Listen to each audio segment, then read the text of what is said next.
People always imagine spiritual awakening as some radiant sunrise breaking through the fog of an ordinary life, a kind of cosmic revelation descending upon the mind like a soft benediction. But the truth, the forbidden psychological truth that Steiner insinuated but rarely said directly, is that awakening almost never begins with light.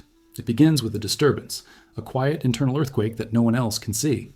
It begins the moment you notice that the life you've been living no longer fits your inner shape, as if your own existence had become a coat tailored for someone you no longer are. And that discomfort, that subtle friction you try to push away, is often the first sign that something ancient inside you has started knocking from the other side of consciousness.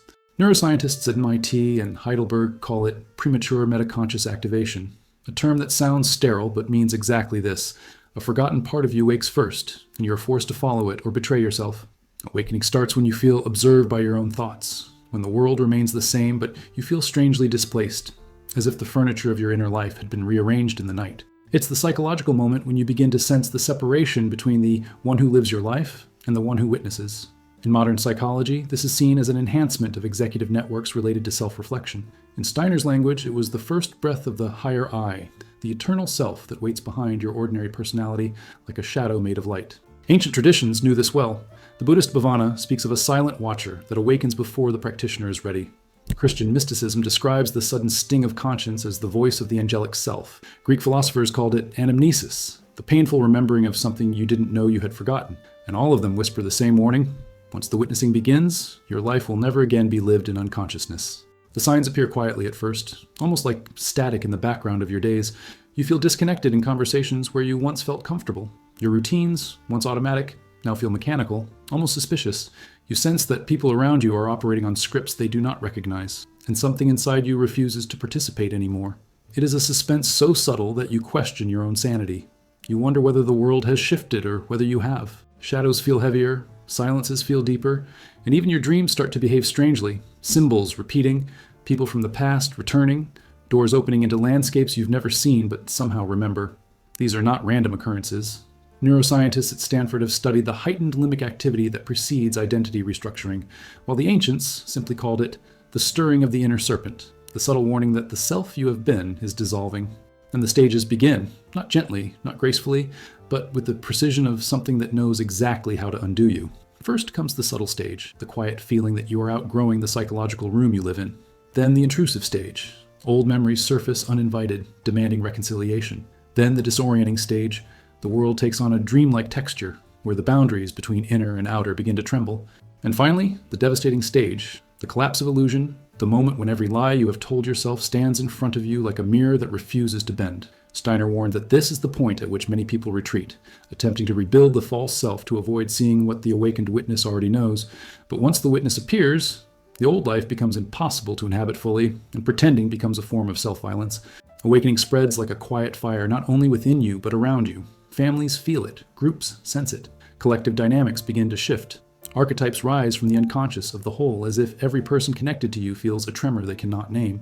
Psychology calls this emotional contagion. Steiner called it etheric resonance, the way one awakening pulls on the threads of the souls around it. In ancient mythology, this was the moment when heroes unknowingly triggered the journey of others. In modern neuroscience, it is explained by social circuitry and mirror neurons, but the effect is far older than science. When one person awakens, the group is forced to reorganize around the new frequency. Some will rise with you, some will resist, some will try to pull you back into the familiar darkness because the light in your eyes confronts the shadows they refuse to face. And this is why you need a protocol of protection, a psychological and spiritual survival kit for what comes next. Awareness becomes your shield, not in a poetic sense, but in a literal cognitive way. When the awakened witness is active, manipulation loses power because there is nothing left in you that can be hypnotized by fear or praise. Steiner taught the art of the strategic retreat, stepping back into silence to preserve the new consciousness from premature interference. You ground yourself through breath, through observation, through remembering that this discomfort is not a wound, it is the doorway. You protect your energy not by hiding, but by refusing to collapse back into the old identity that is already dying. And when the discomfort reaches its deepest point, when you feel the tension between who you were and who you are becoming tightening like a cosmic bowstring, something extraordinary happens. A philosophical echo rises, a silent understanding that the awakening was never about seeing something new. It was about remembering what had always been there, hidden behind the noise of your own unawakened mind. And in that moment, the discomfort transforms itself into direction, and the darkness you feared becomes the threshold of your true beginning. There's a moment, quiet, disarming, almost embarrassing, when you suddenly realize that you are not alone inside yourself. You're going through your day as usual, reaching for a cup, checking your phone, walking through a doorway, when something tilts inside your awareness. You feel watched, but not by someone outside. It is you who is watching you.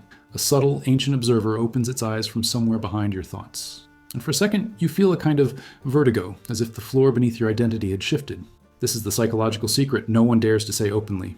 Awakening begins the moment the inner witness becomes more real than the personality you've been performing your entire life. Psychologists at Cambridge call this a spontaneous shift to meta-awareness, but that phrase is far too small for what is happening. Steiner described it as the moment the sleeping spiritual self places its hand on your shoulder and says, without words, "You're late." Eyes. You begin noticing your own reactions as if they belong to someone else. You watch the way you defend yourself in conversations, the way you rush to fill silences, the way you pretend not to care about things that quietly wound you. The observer sees all of it with a strange mixture of compassion and detachment, and you feel exposed to yourself in a way that is uncomfortable but deeply magnetic. Neuroscience tries to explain it through activation of the precuneus and enhanced connectivity in self-referential networks. Buddhism calls it the arising of the inner seer. Christian mystics described it as the angelic consciousness awakening inside the human shell. And all of them point to the same unsettling truth. Once the witness awakens, the old psychological autopilot collapses, and you begin living from a deeper center that refuses to be fooled by your own narratives. At first, these moments feel like glitches. You hesitate before speaking because something inside is evaluating whether your words are true or just reflex. You notice a sharp clarity behind your emotions, a sort of intelligence embedded within them that was always present but never acknowledged. And then, slowly, the observer becomes constant. It doesn't leave, it doesn't sleep. It watches you when you lie, when you exaggerate, when you diminish yourself, when you avoid the conversations that would free you. It watches you even when you are dreaming. And this is the part that fills the awakening with suspense. The more present the inner witness becomes, the less stable your old identity feels. And you begin to question whether the you you've always known was ever really you at all. The signs of this second consciousness manifest like psychological whispers. You feel a separation between your thoughts and the one who hears them, between your fears and the one who studies their shape, between your impulses and the one who decides whether or not to obey them. In ancient Egypt, this was called the Ka, the double self that follows you like a shadow made of awareness. In Greek philosophy, Socrates referred to it as his daimonion, the silent voice that corrected him. In Hindu traditions, it is the Atman, the eternal self that observes the transient self like a parent watching a child wander through a dream. Modern research at Princeton shows that people undergoing profound inner transformation display increased activity in neural regions associated with self-monitoring and perspective switching, confirming scientifically what mystics have always known. The inner watcher is real, and its emergence is the beginning of your true life. But the calling is not gentle. It carries warnings, and you feel them as a tension under your skin. You begin noticing how many of your relationships are built on illusions you once participated in willingly. You sense when someone is speaking from their ego rather than their essence. You feel the subtle manipulation in conversations where you used to comply without question. This heightened perception doesn't feel like a gift at first. It feels like a burden, as if you're suddenly seeing the threads behind the curtains of every interaction. Shadows seem heavier, pauses seem intentional, and you catch micro-expressions that reveal truths people would rather hide. This is the suspense of spiritual awakening. When you start seeing what others are not ready to acknowledge, then come the stages, unfolding with the precision of a cosmic ritual. First is the recognition stage, a fleeting awareness of the inner witness. Then the stabilization stage. The observer becomes a constant presence. Then the confrontation stage. The witness forces you to face your contradictions, your unspoken desires, your buried memories. Finally, the integration stage. The moment when the inner watcher and your outer life begin to merge, and you realize that awakening is less about becoming someone new and more about remembering the one who was watching you all along. Steiner warned that this stage is dangerous because the split between observer and personality can lead to emotional disorientation if not approached with reverence. But if you remain anchored, the witness becomes your compass, guiding you through the storm of self-discovery. This calling does not stop with you. Awareness spreads like a subtle frequency through your surroundings. Family members sense a shift in your presence. Friends feel a strange discomfort or fascination when they look into your eyes. Groups react unpredictably, sometimes with admiration, sometimes with fear, because the awakened witness inside you disrupts the unconscious agreements that held those dynamics together. Psychologists call this systemic destabilization, but Steiner described it more bluntly. When one awakens, the sleeping around them stir. And this stirring can provoke resistance, projection, or unexpected intimacy, all of which are part of the collective unraveling triggered by your awakening. This is why you need a protocol of protection, not out of fear, but out of wisdom. Withdraw strategically into silence when the world becomes too loud. Do not explain your awakening to those who are committed to misunderstanding it. Use your breath as an anchor, your awareness as armor, your intuition as a compass. Remember that the observer is not fragile. It is ancient, older than your personality, older than your memories. And when confusion arises, return to the simplest truth. Something in you is watching you because it is finally time. And in the end, when you stop resisting the presence of this inner witness, a quiet revelation emerges like a soft echo in the back of your mind. The one who watches you is not separate from you. It is you, the real you, stepping out of the shadows, reclaiming the life you forgot you were supposed to live. There comes a moment in every deep inner transformation when awakening stops feeling like something new entering your life and begins to feel like something ancient returning. It is a subtle shift, almost imperceptible at first, like a forgotten melody rising from beneath the noise of your mind. You sense it in fragments, a déjà vu that lasts too long, a dream that feels older than your current identity, a strange familiarity in a place you have never visited, as if your soul were touching the edges of a memory you were never supposed to remember. This is the forbidden psychological territory Steiner hinted at with great caution. The possibility that awakening is not a process of learning, but a process of remembering, a gradual reemergence of the consciousness you carried before you were born. Neuroscientists call it implicit memory activation, but that term is tragically insufficient for what is happening. It is not your brain remembering, it is your spirit remembering itself. The phenomenon feels like an inner echo, something calling from behind your personality, a presence that has followed you since childhood but waited patiently in the background until you became quiet enough to hear it. You notice this especially in moments of profound stillness when the world's noise falls away and you sense a depth inside you that does not belong to your biography. Psychology at Yale calls this transcendent self-access, linked to shifts in brainwave coherence during states of deep introspection. But ancient traditions described it with far more clarity. Buddhists spoke of storehouse consciousness, the reservoir of impressions from countless lifetimes. Christian mystics saw it as the first memory, the soul's recollection of its origin in the divine. Plato insisted all learning is remembering, that the soul carries knowledge from realms it glimpsed before descending into a body. Steiner, too, insisted that behind the masks we wear lies a spiritual memory so powerful that once awakened, it reorganizes every layer of the self. And the signs begin gently, with a sweetness that can feel almost eerie. You may feel a sudden intimacy with concepts you've never studied. You may sense that certain people are not strangers, but familiar souls disguised in new faces. You might find that tragedies wound you in ways that feel older than your lifetime, or that certain symbols, birds, doorways, old keys, the sound of a flute, awaken emotions far larger than their context. These subtle triggers are not coincidences. They are openings, cracks in the wall of ordinary consciousness through which the ancient memory flows. Neuroscience notes that individuals in transformative states show increased activation in regions associated with autobiographical reconstruction, but they cannot explain why some memories feel older than the brain itself. Mystics can. Then come the deeper signs, the unsettling ones, the ones that carry the suspense of a psychological thriller. You begin dreaming in patterns, as if your unconscious were teaching you a language you once knew fluently. You feel watched, not just by the inner observer from before, but by something older, a presence that feels like both teacher and witness, guiding you from a distance. You sense your thoughts being corrected, your impulses being redirected, your fears being softened by a wisdom that does not belong to your current personality. And you begin to notice that the things you are drawn to, certain books, certain paths, certain kinds of people, are not random preferences, but echoes from before your birth, magnetic remnants of the life your spirit remembers, even if your mind does not. This leads into the stages which unfold with uncanny precision. The first is the whispering stage, intuitive flashes that feel like memories disguised as insights. Then the awakening of recognition, the sense that your deepest truths are not discoveries but returns. Then the destabilization stage, the realization that the life you built was constructed on assumptions that your deeper self no longer accepts. And finally, the integration stage, when your present identity begins merging with the ancient memory emerging from within, creating a new self that feels both timeless and grounded. This is the dangerous part, the place where people sometimes lose their footing. Steiner warned that premature access to spiritual memory can overwhelm the psyche, because the human personality is too small to carry the full weight of what the spirit knows. But if approached with reverence, the merging becomes the foundation of a life lived with meaning far deeper than anything society encourages. An awakening does not stay contained. It spreads outward like the ripples of a stone dropped into a still lake. Families begin to sense the transformation even if they cannot understand it. Some are drawn to you as if recognizing a familiarity beneath your eyes. Others recoil, threatened by the quiet authority that emerges when a person begins remembering who they were before the world taught them who to be. Groups shift around you.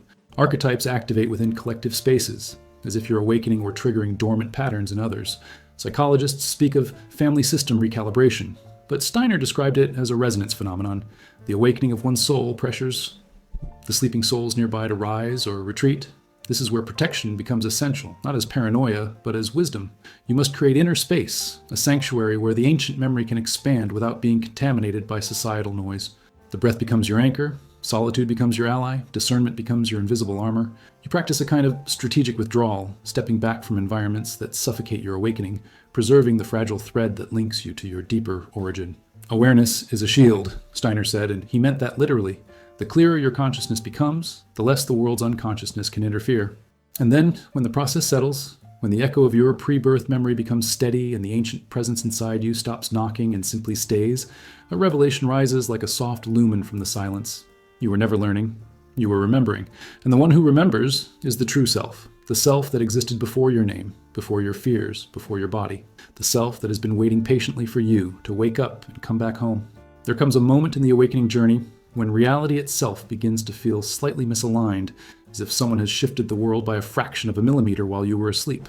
You wake up in the same bed, walk the same streets, speak to the same people, and yet something in the atmosphere is different, subtly, suspiciously different. The air feels heavier, the colors slightly saturated, the silence more meaningful. It is the strange psychological rupture nobody prepares you for, the moment when the outer world remains identical, but your inner perception has crossed a threshold it cannot uncross. Neuroscientists would call this a disruption in predictive processing, where the brain stops anticipating reality based on habit and begins perceiving it directly, freshly, almost painfully. But mystics across traditions, from Tibetan monks to early Christian desert fathers, described it with far more accuracy. This is the moment when the veil loosens, and you see the world not as it appears, but as it truly is. At first, it feels like a haunting familiarity, a sense that you've stepped into a parallel version of your own life. You notice pauses in conversations that feel loaded with meaning, even when no one else detects anything unusual. You sense emotional undercurrents in a room the way an animal senses the weather. You feel as if the world is speaking in symbols reserved only for you, not because you are special, but because you are finally tuned to the frequency where life has always been communicating.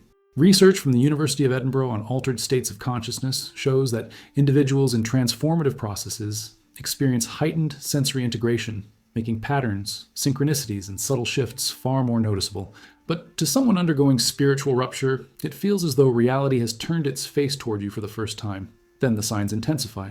You start recognizing the hidden architecture behind people's behavior, their fears, their desires, their unspoken wounds. You suddenly understand the emotional subtext that animates every gesture, every tone of voice, every hesitation. It is not mind reading. It is perception without the filters that once protected you from seeing too much. And this is where the suspense begins, because the more clearly you see the truth in others, the more disturbingly clear your own truth becomes. You catch yourself saying things you no longer believe, laughing at things that no longer amuse you, participating in dynamics that feel like a costume you forgot to remove. Every layer of your old identity starts to feel transparent, fragile, outdated, and you realize with a quiet terror that there is no way back. This rupture passes through stages, as all psychological and spiritual transformations do. The first stage is subtle disorientation, a lingering sense that the world feels slightly off-center. The second stage is perceptual sharpening, when details stand out with unsettling clarity. A look that lasts too long, a tone that reveals hidden resentment, a coincidence that seems too precise to dismiss. The third stage is emotional divergence. Your past reactions no longer fit the person you're becoming, and you begin feeling like a guest inside your own life. And the fourth stage is existential rupture, the unmistakable recognition that the life you built was constructed from assumptions your deeper self no longer accepts. This is the moment many fear, because once you reach this point, the old reality collapses quietly, like a structure whose foundation has dissolved. Ancient traditions knew this rupture well. In Buddhism, it was described as the first cracking of the shell, the moment when the ego realizes it cannot hold the awakening soul. In Christian mysticism, it was the beginning of the dark night, when God withdraws the comfort of illusions. In Greek mythology, it was the moment when heroes were called by fate and everything familiar became strangely foreign, as if the world itself were nudging them toward transformation. And Steiner, always precise, called it the etheric shift, when perception expands beyond the physical into the subtle realm that lies beneath it. This is also where collective dynamics start to shift. Families sense that something is different about you, even if they cannot articulate it. Friends become unsettled by the depth in your eyes, a depth that feels like it sees through them. Some people pull away, uncomfortable, with the unspoken pressure your awakening places on their unexamined lives. Others become inexplicably drawn to you, as if your rupture is stirring something dormant within them. Psychologists refer to this as systemic recalibration, but the language of archetypes captures it better. When one soul awakens, the collective field trembles, and everyone connected to you must adjust to the new frequency you emit. This is precisely why a protocol of protection becomes necessary. Not because you are fragile, but because your perception is newly exposed, raw, unshielded. You need silence as shelter, you need solitude as medicine, you need discernment as armor. Withdraw strategically from people who misinterpret your transformation as instability. Avoid explaining your awakening to those whose minds are fortified against anything beyond the material. Protect your inner flame from the winds of skepticism and projection. Steiner warned that during this stage, the world will attempt to pull the awakening soul back into the familiar trance, not out of malice, but out of unconscious inertia. Your task is not to fight the world, but to preserve your clarity long enough for it to stabilize. And then, slowly, almost imperceptibly, something profound occurs. You realize that the rupture was not a breaking, but a revealing. The world is not different. You are different. And because you are different, the world cannot hide from you anymore. The illusion has thinned, the veil has lifted, and what remains is a deeper reality that had been waiting behind the ordinary one all along. And this recognition echoes through your mind like a quiet prophet. Awakening is not the arrival of the new, but the collapse of the false. And once you see the world as it is, you can never again believe in the world as it was. There comes a point in every genuine awakening when the universe stops whispering and begins testing, not with dramatic events or supernatural upheavals, but with subtle, surgical precision, as if reality itself had decided to observe whether your newfound consciousness is a passing mood or an irreversible transformation. These trials are rarely recognized for what they are. They arrive disguised as ordinary moments, small stresses, quiet confrontations, internal frictions that most people would dismiss as coincidence. But to the awakening soul, they feel like pressure points applied by an intelligence older than the human mind. Psychology might call them stress-induced neural recalibrations. And universities like Harvard have studied how identity restructuring is triggered by tension rather than comfort. But Steiner went deeper. He said that the spiritual world tests the human being not to punish them, but to shape them, to see if the vessel can withstand the weight of its own expansion. It begins subtly, almost elegantly. You feel pulled in two directions at once, the old self reaching for familiar behaviors and the new self refusing to comply. You are placed in conversations where your patience is stretched, not because others have changed, but because your tolerance for illusion has thinned. You encounter decisions that reveal whether you will betray your integrity for convenience. You notice the quiet temptation to shrink yourself so others remain comfortable, and you hear, for the first time, the inner refusal. I cannot go backward. These small tests are like the early tremors before a larger shift, designed to show you what parts of your identity are still fragile and what parts have begun to root themselves in the deeper ground of consciousness. Then, the trials intensify. You begin to face synchronicities that do not uplift you but unsettle you. People return from your past, resurrecting old versions of you that no longer fit but still pull.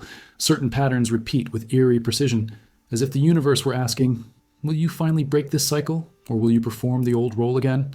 These are not punishments. They are mirrors, held up by reality with uncanny timing. Neuroscientific research from Columbia University shows that the brain undergoes accelerated synaptic pruning during periods of transformation, essentially forcing the abandonment of outdated emotional patterns. But spiritual traditions have known this for centuries. The Buddhists spoke of karma ripening, the final flare of old tendencies before dissolution. Christian mystics described it as the trial by dryness, when God removes comfort to reveal fidelity. In mythology, heroes face temptations designed not to defeat them but to define them. And then, without warning, the stages unfold. The first is the subtle test. Small challenges that reveal how easily you revert to the identity you're leaving behind. The second is the psychological dismantling. Old wounds resurfacing with surgical precision, demanding acknowledgement rather than repression. The third is the energetic confrontation. People and situations that drain you, forcing you to choose between self-sacrifice and self-preservation. And finally comes the devastating trial, the moment when you're stripped of certainty, comfort, and external validation, left with nothing but your own inner witness to guide you. This is the moment when many falter because it feels like abandonment. But Steiner warned that this very stage, the moment the world seems to withdraw from you, is the precise moment the spiritual world is observing you most attentively. These trials do not remain isolated within your personal life. They ripple outward, shaking collective dynamics like an earthquake that begins inside a single soul but destabilizes the ground everyone else stands on. Family members behave unpredictably, either clinging to you or resisting you with unusual intensity. Friends begin confessing their fears, projecting their unresolved conflicts onto you. Groups react to your silence as if it were a threat. Psychologists call this collective system stress, but archetypal language explains it far better. When one person awakens, they unconsciously challenge the equilibrium of the entire group. The trial is not just yours. It becomes a silent test for everyone connected to you. This is precisely when you need a protocol of protection, not as a mystical fantasy, but as a psychological necessity. Your consciousness becomes your shield. Your ability to observe rather than absorb becomes your armor. You must practice the art of strategic retreat, pulling back when conversations turn into traps, refusing to engage in conflicts designed to drain you, withdrawing into silence when your intuition detects danger.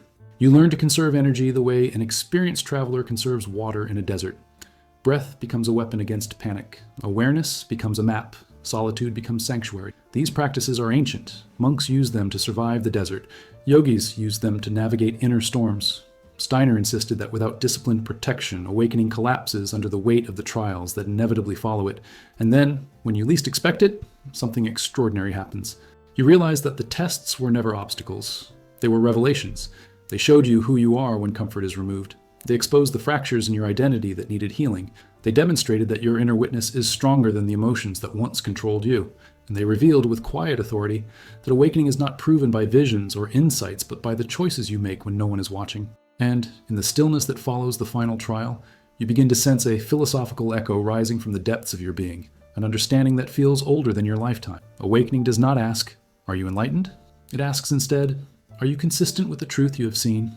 And once that question enters your consciousness, it never leaves, echoing softly in the background of your life like a reminder from the world behind the world. There comes a moment in the awakening process when the transformation stops being a private internal experience and begins radiating outward into the people around you, like a silent frequency that others can sense even if they cannot explain it. At first, it is subtle. A strange tension at the dinner table, a sudden shift in the way someone looks at you, a feeling that conversations no longer flow the way they once did. But soon it becomes undeniable. The archetypes living within the collective begin to stir in response to the changes inside you. This is the psychological phenomenon no one warns you about. The forbidden truth Steiner hinted at when he said that awakening is never a solitary path. It is a disturbance in the fabric of the group soul. Neuroscientists refer to this as social resonance, the activation of mirror networks that synchronize emotional states across individuals.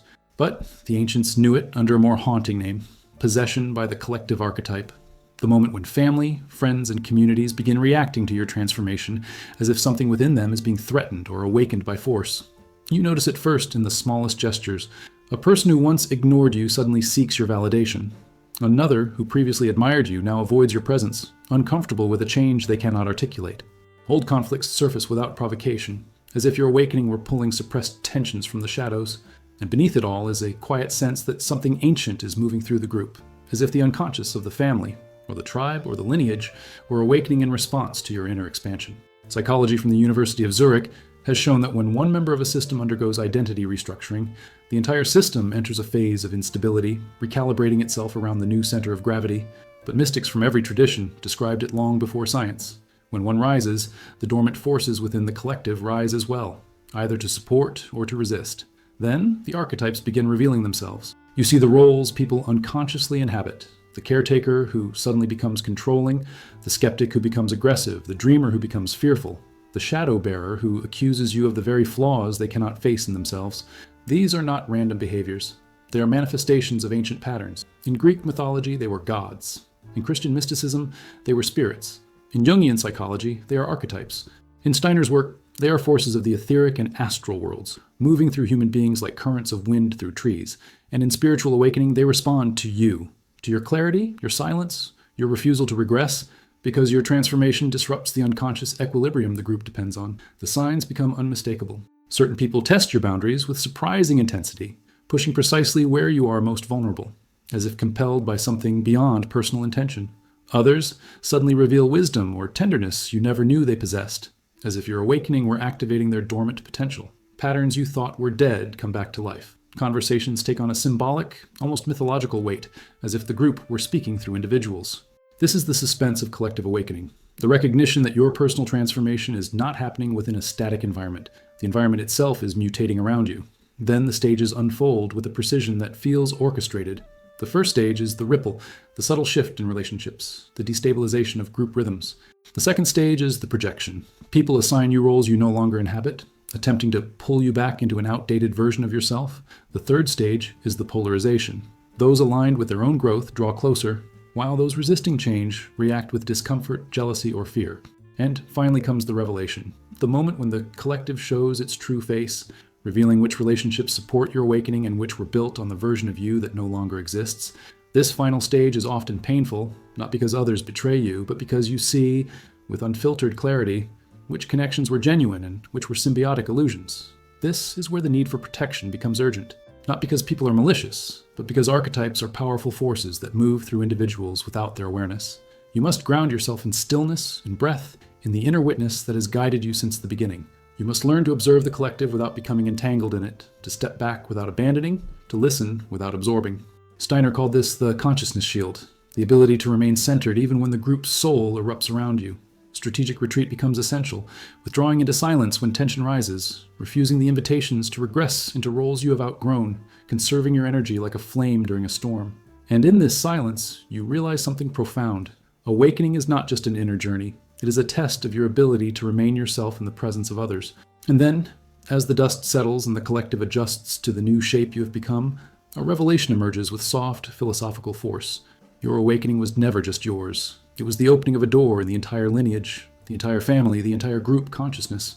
And those who respond with resistance are not resisting you, but the mirror you now hold before them, a mirror that reflects the part of themselves they have not yet allowed to awaken. And this recognition echoes through your awareness like a quiet prophecy. Each soul that awakens becomes a torch for many, even when it burns alone. There is a threshold in the awakening process that few speak about openly, not because it is rare, but because it is dangerous. It is the moment when the spiritual world begins to push into the psychological world faster than the personality is able to integrate, creating a fracture that feels both ecstatic and terrifying. You sense it in flashes at first, sudden surges of intuition that feel too sharp, insights that arrive too quickly, emotions that swell with overwhelming intensity.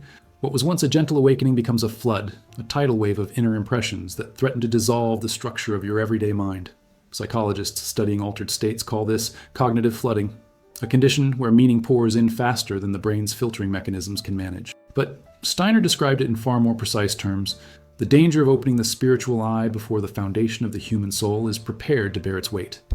It begins innocently. You feel unusually sensitive, intensely perceptive, tuned into subtleties you once ignored. Colors seem brighter, sounds more evocative, the emotional atmosphere of a room more palpable than the conversations within it. You start predicting things before they happen, sensing people's intentions before they speak, receiving impressions that seem to come from nowhere but feel undeniably true. At first, this sensitivity is exhilarating, a confirmation that your awakening is real. But soon you notice that the boundary between your inner world and the outer world is thinning, and you begin absorbing the emotions, fears, and energies of others as if your psychological membrane had become porous. Neuroscience from Johns Hopkins shows that during heightened states of awareness, the brain's default mode network destabilizes, making the self-other boundary less defined. Ancient traditions warned of this millennia ago. When the inner senses open without grounding, the soul becomes too exposed. Then the rupture intensifies. You feel drained after small interactions, overwhelmed by environments that once felt harmless, unsettled by the slightest disharmony. Your dreams become vivid to the point of intrusion, filled with symbols that feel like messages rather than metaphors. You may even experience moments of dissociation, as if watching yourself from a distance, unable to determine where your emotions end and the world's emotions begin. This is not madness. It is premature awakening, the spiritual energy pressuring the psychological vessel faster than it can adapt. The Buddhists called this excess of prana. Christian mystics spoke of too much light for the unprepared soul, and Steiner described it as the astral world pressing into consciousness before the etheric body has strengthened. All these traditions, though separated by geography and time, converge on the same warning. The spiritual realm does not soften itself for human fragility. The stages unfold with haunting precision. The first stage is oversensitivity, heightened perception that feels like a gift until it becomes a burden. The second stage is inflation, the sense that you are receiving revelations so rapidly that you cannot contain them, leading to emotional volatility or spiritual grandiosity. The third stage is collapse, the exhaustion that follows when the psyche cannot keep pace with the influx of impressions, creating confusion, anxiety, or a strange internal emptiness. And the fourth stage is fragmentation, the moment when your inner coherence feels threatened, when you fear you might be losing the self you have always known. This is the point where many awakeners falter, mistaking the collapse for failure. But Steiner insisted that it is not failure. It is a sign that the spiritual is arriving too fast, demanding a stabilizing force that the personality has not yet developed. And this is where the collective becomes involved, often without realizing it. Family members may react with fear or concern, sensing instability in you, but unable to perceive the true cause. Friends may impose their own interpretations, urging you to calm down, get back to normal, or stop overthinking, not understanding that the intensity you feel is not psychological excess, but spiritual acceleration. Groups may misinterpret your silence as withdrawal, your sensitivity as weakness, your clarity as arrogance. What they cannot see is that you are carrying more consciousness than your body and mind were designed to hold, and that the pressure is not coming from the world but from within. Psychologists call this collective anxiety activation, but in esoteric terms, this is when the group's unconscious resists the individual who begins to vibrate at a higher frequency. This is the moment when protection is not optional, it is essential. You must slow the process deliberately, grounding yourself in the simplest, most human acts, breathing deeply, eating regularly, sleeping without interruptions, touching the earth with your bare hands, allowing your nervous system to reset. You must practice the art of strategic withdrawal, stepping back from overwhelming environments, refusing invitations that drain your energy, choosing solitude over stimulation. Steiner taught exercises to strengthen the etheric body precisely for this reason. When spiritual light becomes too strong, the earthly rhythms of breath, repetition, and embodiment become the shield that protects the soul from fracturing. Awareness becomes armor, silence becomes medicine, and pacing becomes salvation. And then, when the storm finally settles, a revelation appears with quiet certainty. The danger was never the spiritual realm. It was the imbalance between who you were becoming and who you had prepared yourself to be. And in that realization, something profound unfolds. The premature opening that once threatened to break you becomes the foundation of a deeper strength. You learn that awakening is not measured by how quickly you open, but by how steadily you integrate. And this understanding echoes through your consciousness like a soft, ancient warning. Light that arrives too fast blinds, but light that arrives with patience transforms. There comes a moment in the awakening process when the greatest threat is no longer the world outside you, nor the memories resurfacing from within, but the sheer exposure of your consciousness in a state that has become too open, too permeable, too luminous for the density of ordinary life. It is in this moment that the ancient necessity of protection becomes clear, not as superstition, not as paranoia, but as a psychological and spiritual law. The brighter the inner flame becomes, the more vulnerable it is to winds it once ignored. Steiner spoke of this with unnerving precision. When awareness expands faster than structure, the soul becomes unarmored, and the only salvation is the deliberate construction of what he called the consciousness shield, a silent, invisible fortress built not of fear but of lucidity. You feel this need instinctively. You feel it when you walk into crowded places, and your mind becomes flooded with impressions that are not your own. You feel it when someone's unspoken hostility pierces you like a needle, or when their sadness enters your chest with such force that you struggle to determine which emotions belong to whom. You feel it when the tiniest conflict shatters your calm, or when a single careless phrase from another person echoes in your mind for hours. Neuroscientists studying high sensitivity states at the University of Toronto have shown that during periods of expanded awareness, the brain's threat detection circuits become hyper-permeable, making individuals exceptionally responsive to subtle emotional cues. But mystics have always known this. When the inner eye opens, everything becomes a potential doorway. And some doorways lead where the soul is not ready to travel. The signs that you need a shield are unmistakable. Your thoughts feel less anchored. Your emotions swell unpredictably. You sense the intentions behind people's words with a clarity that feels like intrusion rather than insight. You grow exhausted by ordinary interactions, hollowed out by the noise of the world. It is not weakness, it is exposure. The psychological membrane that once protected you has thinned, and without a deliberate structure of grounding, you risk dissolving into impressions that are not your own. Ancient traditions treated this with great seriousness. The Buddhists insisted on disciplined breathwork to stabilize prana. Christian mystics practiced hours of silence to thicken the interior life. Indigenous shamans withdrew into nature to restore their energetic boundaries. Steiner taught concentration exercises that anchored the spirit into the etheric body to prevent it from drifting into dangerous, subtle realms. And your protection must be just as intentional. The first layer of the shield is presence, the capacity to remain inside your body instead of dissolving into your perception. Long, slow breaths, awareness of your hands, your feet, your heartbeat, not as relaxation, but as anchoring. The second layer is discernment, the refusal to absorb everything you perceive. You learn to observe emotions without taking them in, to witness energies without carrying them. The third layer is silence, not the absence of sound, but the deliberate withdrawal from the psychic noise of other people's fears, projections, and desires. And the fourth layer is boundaries, invisible lines you draw inside yourself that say, no, this does not belong to me. No, I will not carry this. No, I will not shape myself around the unconsciousness of others. But protection is not only for the individual. Awakening always triggers a shift in collective dynamics. Families become unsettled. Friends become reactive. Groups begin to reorganize around the new frequency you emit. Some people unconsciously try to pull you back into your old identity, not because they dislike your growth, but because your evolution destabilizes the equilibrium they depend on. Others attempt to draw from your clarity, leaning on you as if you were an emotional anchor they do not possess themselves. Psychologists call these phenomena systemic pressure and psychic loading, but ancient esoteric traditions called it by its true name, the moment when the collective attempts to reclaim the part of you that no longer belongs to it. And this is why the shield must extend beyond the individual self. It must protect the awakening from being absorbed into the unconsciousness of the group. This is where strategic retreat becomes a survival skill. You learn to step back not only from conflict, but from excessive closeness, from conversations that drain your clarity, from relationships that feed on your energy instead of expanding it. You begin to feel the difference between presence and entanglement, between compassion and self-erasure, between supporting someone and dissolving into their unresolved stories. Steiner insisted that the awakened soul must know when to withdraw in order to preserve the clarity it has fought to achieve. Not all battles are noble. Some are simply traps designed by the unconscious to reclaim what it lost. And you begin to understand that saying no is sometimes the highest form of spiritual integrity. And then, after enough protection is practiced, after enough silence has been cultivated, after enough boundaries have been honored, a revelation dawns with the weight of an ancient truth. Protection was never about hiding. It was about remembering your shape. It was about ensuring that awakening does not consume you, that you do not shatter under the weight of light, that you do not abandon yourself in the process of expanding. And this realization echoes through your mind like a slow, resonant bell. Consciousness itself is the shield. Presence is the fortress. And awareness, sharpened, disciplined, grounded, is the only armor capable of carrying the soul through the fire of awakening without burning. There comes a moment in the awakening journey when something astonishing occurs, something so subtle yet so profound that the mind struggles to articulate it.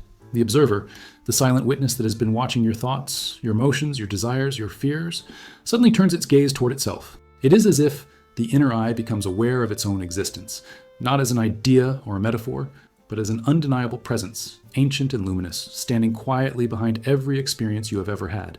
At first, this feels like a faint shimmer, a brief flicker of awareness that vanishes the moment you try to grasp it. But then, it returns, stronger, clearer, more persistent, until the most unsettling realization forms within you. You are not the one who thinks. You are the one who sees the thinking. Psychologists studying metacognition at Oxford describe this as recursive self-awareness, the mind becoming aware of its own awareness. But Steiner, with his piercing clarity, said it far more truthfully. This is the return of the higher self, the spiritual identity that accompanies you through every lifetime, waiting patiently for the human personality to finally recognize it. At first, the experience feels almost disorienting. You watch your thoughts the way you would watch birds crossing the sky, appearing, moving, dissolving. You watch your emotions rise and fall like tides. You see desires form before you consciously choose them. And the strangest thing happens. You begin to feel compassion for your own mind, as if the personality you've inhabited for years were a child you're now comforting rather than a self you're fully fused with. Neuroscientists have observed this in experienced meditators, the decoupling of the narrative self from the witnessing self, but they cannot explain the depth of the phenomenon. Ancient mystical traditions can. In Buddhism, it is awakening from the dreamer into the dream witness. In Christian mysticism, it is the inner Christ, the silent voice that sees without judgment. In Platonism, it is the soul remembering its eternal vantage point. And in Steiner's work, it is the higher eye stepping forward, claiming its rightful place at the center of consciousness. Then the signs intensify, and with them the suspense. You begin catching yourself in real time, catching the moment you're about to lie to protect your ego, catching the moment you're about to react from fear, catching the moment you're about to collapse into an old wound. And instead of acting unconsciously, you pause, suspended between impulse and choice, watching yourself with an almost surgical precision. This pause is the observer's return. This pause is the freedom you never knew you had. But it is also unsettling, because the more clearly you see yourself, the more impossible it becomes to pretend. Old coping mechanisms crumble under the gaze of the witness. Old identities lose their authority, and you realize, with a quiet terror, that the self you have always presented to the world was never entirely real. It was a costume worn by the deeper self now rising to the surface. The stages unfold with uncanny accuracy. The first stage is recognition, brief flashes of witnessing that feel like stepping out of your own mind. The second is stabilization. The observer remains present even in mundane moments, guiding choices with a clarity that feels non-negotiable. The third stage is collision, the painful confrontation between who you have been and who you are becoming when inner contradictions are illuminated with merciless light. And finally, the fourth stage is union, when the observer stops feeling like a separate entity watching you and instead becomes the center from which you live. This is the moment when life gains a new axis, a new point of gravity, a new orientation. Steiner said that at this stage, the human spirit ceases to be a whisper and becomes a presence, a force that begins shaping reality rather than reacting to it. And then the collective begins to respond, for the return of the observer does not happen in psychological isolation. People around you start behaving strangely, either softening in your presence or becoming inexplicably defensive. Some are drawn to your newfound depth, sensing a stability they cannot name. Others become irritated or intimidated, feeling exposed by the clarity in your eyes. Family dynamics shift, old roles dissolve, conversations take on a symbolic intensity. Psychologists refer to this as interpersonal recalibration, but the esoteric truth is far more precise. Your awakening activates the dormant observers in others. Your presence becomes a mirror, and mirrors are unsettling for those who have spent years avoiding their own reflection. Without saying a word, you become a catalyst. This is why protection remains essential, not in the sense of closing yourself, but in the sense of anchoring the observer, so the world's chaos cannot shake it loose. Breath becomes the anchor. Silence becomes the refuge. Stillness becomes the throne. You withdraw strategically when energies feel too heavy, not out of fear, but out of respect for the clarity that is returning to you. You cultivate practices that reinforce grounding, walking slowly, eating consciously, resting deeply, so that the observer has a stable vessel to inhabit. Steiner warned that when the observer returns without grounding, the personality may feel fragmented or overwhelmed. But when the observer returns with grounding, the personality becomes its instrument rather than its prison. And then, after a period of quiet integration, a revelation surfaces with the elegance of truth. The observer was never gone. You were simply turned away. The witness has been present through every sorrow, every victory, every mistake, every moment of longing, every night of despair, every breath of hope. And its return is not an entry. It is a recognition. You do not awaken into something new. You awaken into the one who has been awake within you since the beginning. And this understanding echoes in your consciousness like a slow, resonant bell. Enlightenment is not the discovery of a higher self, but the reunion with the one who never left. There comes a moment after all the ruptures and revelations, after the disorientation and the inner trials, after the return of the silent witness and the trembling of the collective around you, when awakening undergoes its final transformation, a shift so subtle and yet so decisive that it feels like the quietest earthquake you have ever experienced. It does not arrive with visions or triumph or cosmic music. It arrives in the form of a silence so vast, so unshakable, that it feels less like a state you enter and more like a home you return to after wandering through lifetimes of noise. This is the silence Steiner spoke of not as emptiness, but as fullness, what he called the spiritual memory of origin, the moment when awakening stops being a path and becomes a recognition of what you have always been.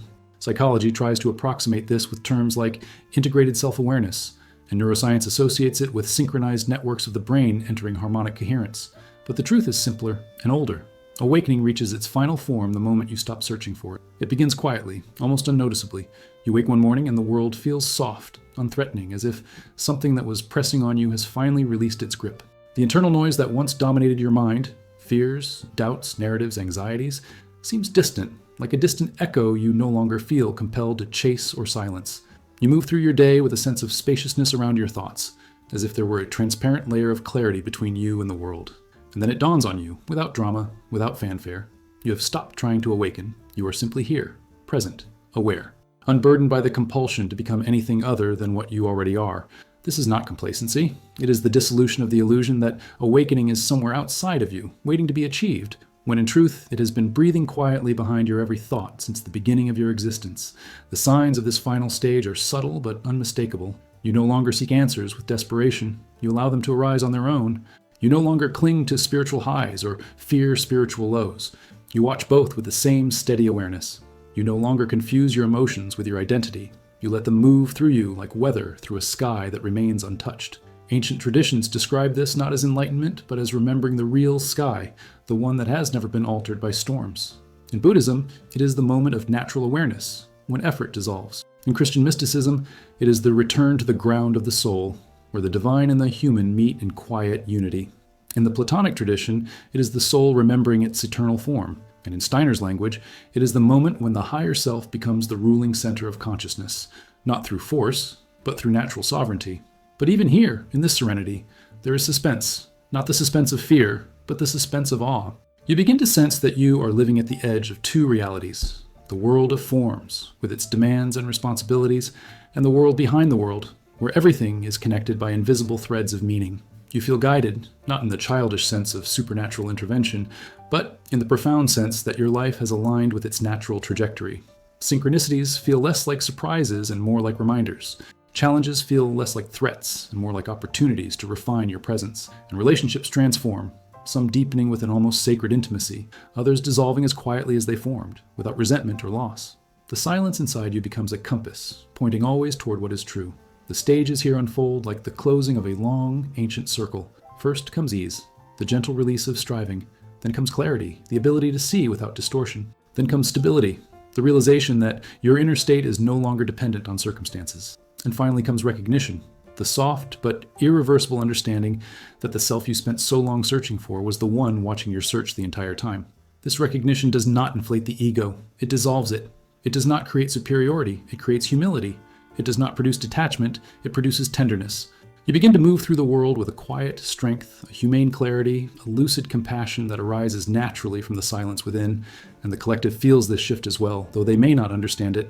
People sense something in your presence, a steadiness, a calm, a depth that does not need to speak to be felt. Some open around you, as if your silence invites them into their own. Others become uneasy, not because you intimidate them, but because your stillness exposes the turbulence they carry within themselves. The group responds the way a forest responds to the return of stillness after a storm, slowly, subtly, but undeniably. Psychologists observe this as state contagion, but the truth is metaphysical. The awakened silence is not yours alone. It becomes a field, a resonance that influences everything it touches. And then, one day, in a moment as ordinary as breathing, the final understanding settles in you like a feather drifting to the ground. Awakening was never a journey forward, but a journey backward, into the self you were before fear took shape, before identity hardened, before the world convinced you to forget. It was never about acquiring knowledge, but about remembering the ancient truth that the one who observes, the one who feels, the one who knows, the quiet presence beneath every thought, is the real you. And this recognition moves through your consciousness like the final line of a prophecy returning to its source. Awakening does not begin with a search, and it does not end with an achievement. It ends with a silence that feels like coming home.